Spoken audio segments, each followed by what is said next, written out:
بسم اللہ الرحمن الرحیم۔ صحیح بخاری حدیث نمبر 116۔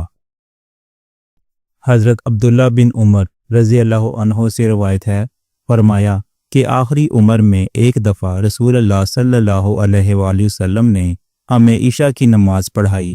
جب آپ صلی اللہ علیہ وآلہ وسلم نے سلام پھیرا تو کھڑے ہو گئے اور فرمایا کہ تمہاری آج کی رات وہ ہے کہ اس رات سے 100 برس کے آخر تک کوئی شخص جو زمین پر ہے وہ باقی نہیں رہے گا۔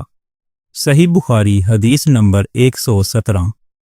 عبداللہ بن عباس رضی اللہ تعالی عنہ سے روایت ہے کہ ایک رات میں نے اپنی خالہ میمونہ بنت الحارث رضی اللہ عنہا زوجہ نبی کریم صلی اللہ علیہ وآلہ وسلم کے پاس گزاری، اور نبی اکرم صلی اللہ علیہ وآلہ وسلم اس دن ان کی رات میں انہی کے گھر تھے۔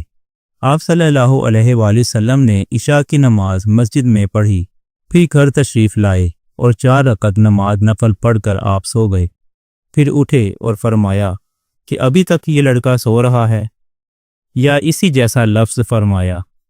پھر آپ صلی اللہ علیہ وآلہ وسلم نماز پڑھنے کے لیے کھڑے ہو گئے، اور میں بھی وضو کر کے آپ کی بائیں جانب کھڑا ہو گیا، تو آپ صلی اللہ علیہ وآلہ وسلم نے مجھے دائیں جانب کھڑا کر لیا۔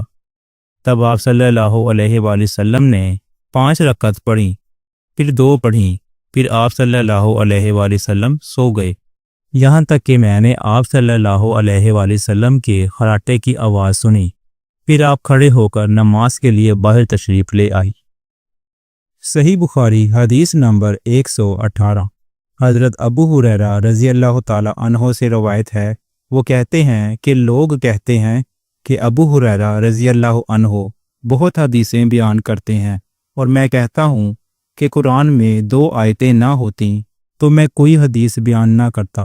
پھر یہ آیت پڑھی جس کا ترجمہ یہ ہے کہ جو لوگ اللہ کی نازل کی ہوئی دلیلوں اور آیتوں کو چھپاتے ہیں، آخر آیت رحیم تک۔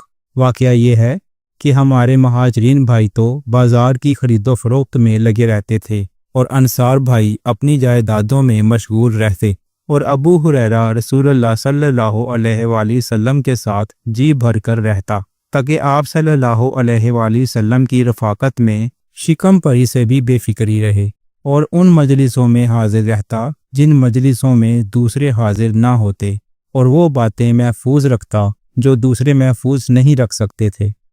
صحیح بخاری حدیث نمبر 119۔ حضرت ابو ہریرہ رضی اللہ تعالی عنہ سے روایت ہے کہ میں نے عرض کیا، یا رسول اللہ صلی اللہ علیہ وآلہ وسلم، میں آپ سے بہت باتیں سنتا ہوں مگر بھول جاتا ہوں۔ آپ صلی اللہ علیہ وآلہ وسلم نے فرمایا، اپنی چادر پھیلاؤ۔ میں نے اپنی چادر پھیلائی۔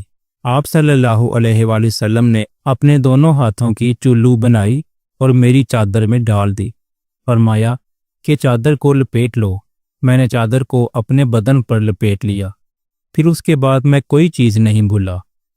صحیح بخاری حدیث نمبر 120۔ حضرت ابو ہریرہ رضی اللہ تعالی عنہ سے روایت ہے، وہ فرماتے ہیں کہ میں نے رسول اللہ صلی اللہ علیہ وآلہ وسلم سے علم کے 2 برتن یاد کر لیے ہیں، ایک کو میں نے پھیلا دیا ہے، اور دوسرا برتن اگر میں پھیلاؤں تو میرا یہ نرخرا کاٹ دیا جائے۔ امام بخاری رحمۃ اللہ نے فرمایا کہ بلوم سے مراد وہ نرخرا ہے جس سے کھانا اترتا ہے۔